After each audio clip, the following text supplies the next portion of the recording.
এখনো যদি জাতীয় পার্টি নির্বাচনে অংশ নেয় তাহলে জামাত নামে রাজনৈতিক দল মানে 2টা আসন পাবে কিনা কোনো গ্যারান্টি নাই। বিএনপির কাছে গিয়ে বলতে হবে যে আমাদের ইজ্জত রক্ষা করেন, অন্তত শফিকুর রহমান সাহেব আর তাহের ভাইয়ের আসনটা একটু ছাইরা দেয়। বাংলাদেশের মানুষ দাঁড়িপাল্লা প্রত্যাখ্যান করেছে, প্রত্যাখ্যান করে ডিজিটাল মিটার ব্যবহার করছে। দাঁড়িপাল্লার দিন শেষ, ডিজিটাল মিটার আচ্ছা ধানের শীষ পরে বলবো। দাঁড়িপাল্লার দিন শেষ, ডিজিটাল মিটারের বাংলাদেশ নাকি? আচ্ছা, সুতরাং ওই দাঁড়িপাল্লা রাস্তার মোড়ে মোড়ে ঝুলাইয়া লাভ নাই। যে জিনিস বাংলাদেশের মানুষ ফেলে দিছে ওটা রাস্তার মাথায় ঝুলাইয়ের সম্মান বৃদ্ধি করা যাবে না। ধন্যবাদ সবাই। মানে একটা দীর্ঘ শ্বাস নিয়ে বলছিল যে বেঁচে গেলাম নাকি আমরা, এরকম অবস্থা ছিল না? এরকম একটা বাজে শাসনভার ছিল, সেই শাসনভারের থেকে মানুষ মুক্তি পেয়েছিল। কিন্তু এইটা মানে আবার এইটা বলারও সুযোগ নাই যে আমাদের মুক্তিযুদ্ধ, বাংলাদেশের জন্ম, এইসব বিষয়ে আমরা শেখ মুজিবুর রহমানকে অসম্মান করতে পারি বা হেয় করতে পারি। এবং রাজনৈতিক প্রতিপক্ষ না হলে আওয়ামী লীগ তাকে যেরকম ভালোবাসে আমরাও তাকে সেই রকমই হয়তো বা ভালোবাসতাম। তাই ভালোবাসতাম না? রাজনৈতিক প্রতিপক্ষ হিসেবে আমরা সমালোচনা করি, কথাবার্তা বলি, এগুলো হলো গেল রাজনৈতিক বাদ বিবাদের বিষয়। কিন্তু বাদ বিবাদ তো থাকবেই, দ্বন্দ্ব থাকবে, এবং প্রত্যেকটা রাজনৈতিক দল একে অপরের পাহারাদার। যদি এরকম হয় যে বিএনপি এবং জামাত জোটবদ্ধ হয়ে যায়, এখন আমি বলি বিএনপি এবং জামাত যদি এখন মিলে যায় তাহলে বাংলাদেশে সবচেয়ে বড় লুটপাট হবে। কারণ কেউ কাউরে পাহারা দেবে না, কেউ কারো ভুল ধরবে না, তাই না?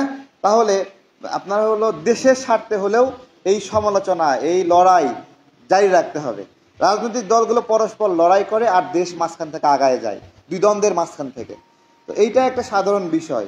তো আমি এই সময়ে এসে আমাদের ভোটাধিকারের প্রশ্নটি যেটা দৃঢ় হয়েছে, আজকে এতগুলো কথা বলার কারণ হলো যে বেশ কিছু শক্তি খুব ক্ষুদ্র, যাদের কোনো দামও নাই সেভাবে, তারা আমাদের নির্বাচনটাকে থামায় দিতে চায়, আমাদের নির্বাচনটাকে বাধাগ্রস্ত করতে চায়।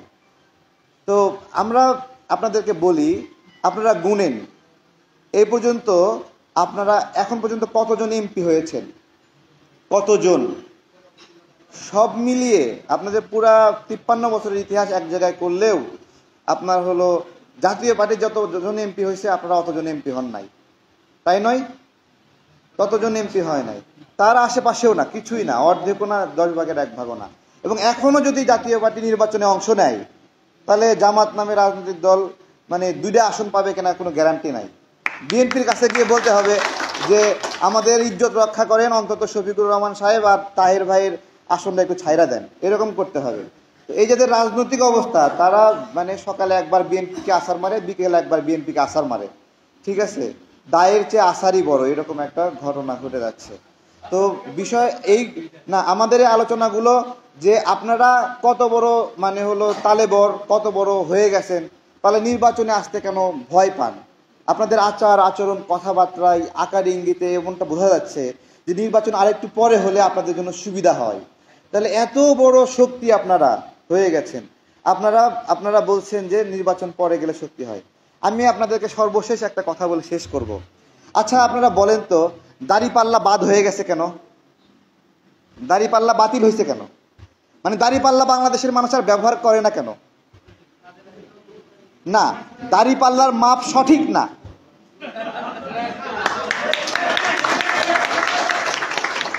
দাঁড়িপাল্লার মাপ ত্রুটিপূর্ণ। দাঁড়িপাল্লার মাপে 19-20 করা যায়, দাঁড়িপাল্লার মাপে ভেজাল দেওয়া যায়। এই জন্য বাংলাদেশের মানুষ দাঁড়িপাল্লা প্রত্যাখ্যান করেছে, প্রত্যাখ্যান করে ডিজিটাল মিটার ব্যবহার করছে।